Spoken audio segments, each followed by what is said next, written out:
કંડલા દ્વારા 74મા પ્રજાસત્તાક દિનની ઉજવણી કરવામાં આવી।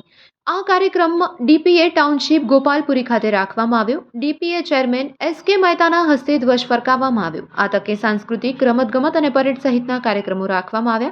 આમંત્રિત મહેમાનોનું ચેરમેનના હસ્તે સન્માન કરવામાં આવ્યું। કાર્યક્રમના અંતમાં ચેરમેને સૌનો આભાર વ્યક્ત કરતા કહ્યું કે તમે બધા અનુભવી રહ્યા છો કે કોવિડનો ખતરો હજી સમાપ્ત થયો નથી, તેથી જ સરકાર દ્વારા જારી કરાયેલા તમામ માર્ગદર્શિકા અને પ્રોટોકોલનું પાલન કરવું આવશ્યક છે। દરેક વ્યક્તિ સ્વસ્થ અને સલામત રહે આ ભાવના સાથે અંતમાં સૌને પ્રજાસત્તાક દિનની શુભેચ્છા પાઠવવામાં આવી હતી અને આશા રખાઈ હતી કે બંદરના તમામ અધિકારીઓ અને કર્મચારીઓ એક થઈને બંદરની પ્રગતિ અને વિકાસમાં સક્રિયપણે ભાગ લેશે અને તેમના સકારાત્મક પ્રયાસોથી બંદરને નવી ઊંચાઈએ લઈ જઈ શકાશે। Report by Bharti Makhijani, Gandhidham.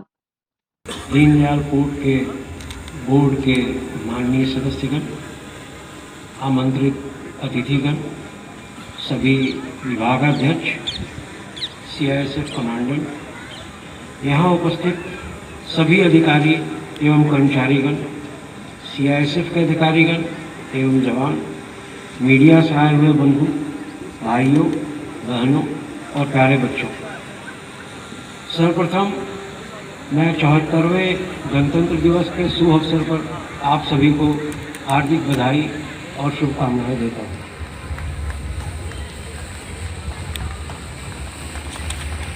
आज ही के दिन 1950 में हमने संविधान को अपनाया था। मैं इस अवसर पर देश के उन सभी स्वतंत्र सेनानियों का स्मरण करते हुए उन्हें नमन करता हूँ, जिनके अदम्य साहस, वीरता, प्यार और बलिदान की वजह से हमें आज़ादी मिली और एक स्वतंत्र और संप्रभुता संपन्न गणराज्य की स्थापना की जा सके। मैं आज भारत गणराज्य के संविधान के निर्माताओं को नमन करते हुए उनके प्रति आदर और सम्मान भी अर्पित करता हूँ। मुझे आप सबको बताते हुए अत्यंत प्रसन्नता हो रही है कि दीनदयाल पोर्ट ने इस साल सिर्फ 3 तिमाही में ही 100 मिलियन मीट्रिक टन का टारगेट पूरा किया है। इस अभूतपूर्व सफलता, इस अभूतपूर्व उपलब्धि को प्राप्त करने वाला पहला मेजर पोर्ट बना है। मुझे इसके साथ पूरा विश्वास भी है कि मार्च 2023 तक हमने जो लक्ष्य निर्धारित किया है, उस लक्ष्य को पार करते हुए लगातार 16वें वर्ष भी सभी महापत्तनों में अपना प्रथम स्थान बनाए रखने में हम पुनः सफल हो सकेंगे। पिछले साल के दरमियान पोर्ट में काफ़ी सारे विकास की परियोजनाएं चलती रही हैं। उन विकास परियोजनाओं में कुछ पूरी हो गई है, कुछ अपने कार्यावरण के विभिन्न चरणों में पूर्णता की राह पर बढ़ रही है। इनमें मुख्य है, अगस्त माह में गांधीधाम को समर्पित किया हमने डॉक्टर बाबा साहब अम्बेडकर कन्वेंशन सेंटर, और सितंबर माह में ही सूरत के हजीरा में रोपैक्स फेरी टर्मिनल का उद्घाटन भी माननीय प्रधानमंत्री जी के द्वारा किया गया, लोकार्पण किया गया। हाल में ही माननीय केंद्रीय पत्तन, पोत परिवहन एवं जलमार्ग मंत्री श्री सोनोवाल जी द्वारा कांडला में वाइल्ड जेटी नंबर 7 का उद्घाटन किया गया। ये सभी उपलब्धियां पोर्ट की प्रगति में एक महत्वपूर्ण पड़ाव सिद्ध होंगे। साथ ही माननीय मंत्री जी ने वाइल्ड जेटी 8 से 11 तक का बैकअप एरिया का विकास, 16वीं वर्ष तक रेलवे लाइन के समांतर 4 लेन कॉमन कॉरिडोर का विकास, कार्गो जेट्टी के अंदर द्वितीय चरण में डोम शेप स्टोरेज शेड्स का निर्माण, इन जैसी विकास परियोजनाओं का भी शिलान्यास किया।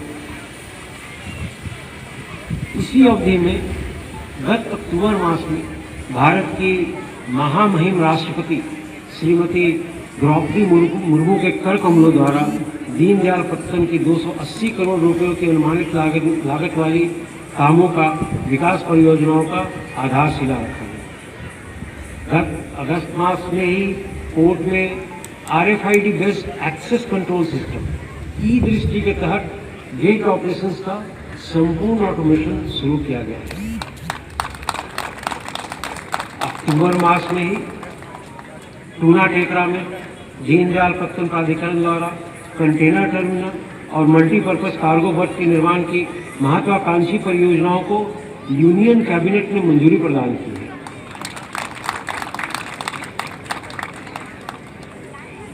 इन विकास परियोजनाओं के अलावा पोर्ट ने इसी अवधि के दरमियान कुछ महत्वपूर्ण कीर्तिमान भी स्थापित किए हैं।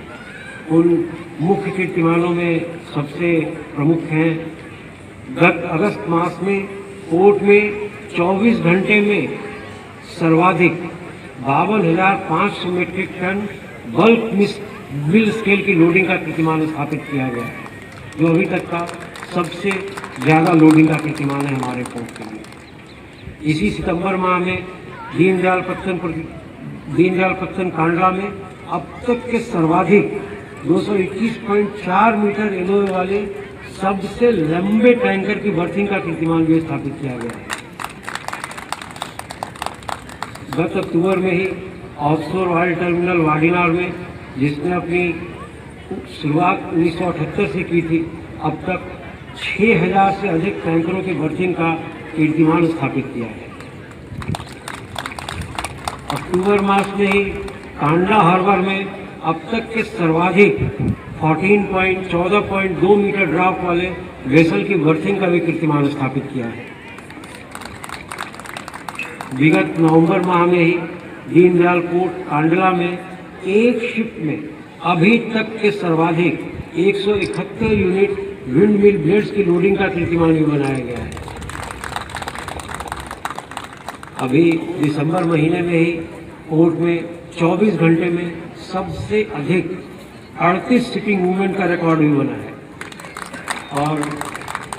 और सबसे ताजेतर में अभी 23 जनवरी को ही पोर्ट द्वारा एक दिन में सर्वाधिक 6,67,054 एम्प्टी कार्गो हैंडलिंग का भी कीर्तिमान स्थापित किया गया।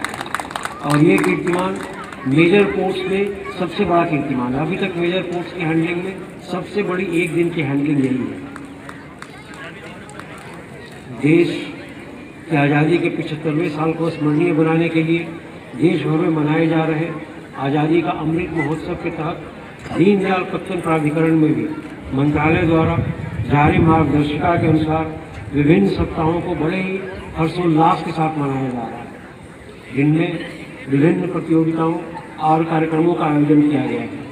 इन कार्यक्रमों और प्रतियोगिताओं में बढ़ चढ़ कर भाग लेने के लिए मैं आप सभी का आह्वान करता हूं और यह भी अपील करता हूं कि अपने बच्चों को आज़ादी के अमृत महोत्सव के महत्व के बारे में अवश्य ही समझाएं। मुझे खुशी है कि दीनदयाल पत्तन के प्रयासों को हर एक स्तर पर सराहा जा रहा है। दीनदयाल पत्तन प्राधिकरण को इस समय काल के दौरान राजभाषा कार्यान्वयन के क्षेत्र में लगातार तीसरे वर्ष प्रतिष्ठित राजभाषा कीर्ति पुरस्कार दिया गया है। हमें विभिन्न पुरस्कार मिले हैं, जिसमें मैरीटाइम लॉजिस्टिक अवार्ड 222 के तहत best major port of the year का अवार्ड, समुद्र मंथन 2022 के तहत major port of the year का पुरस्कार, गुजरात जंक्शन 2022 के तहत पोर्ट ऑफ द ईयर का पुरस्कार, 10वें गुजरात स्टार अवार्ड के तहत best port of the year तथा port personality of the year का पुरस्कार। इस तरह के कई पुरस्कार और सम्मान हमारे पोर्ट को प्राप्त हुए हैं। इन पुरस्कारों और उपलब्धियों के लिए मैं पोर्ट के अधिकारियों, कर्मचारियों और सभी पोर्ट उपयोगकर्ताओं, यूनियनों को बधाई एवं शुभकामनाएं देता हूँ।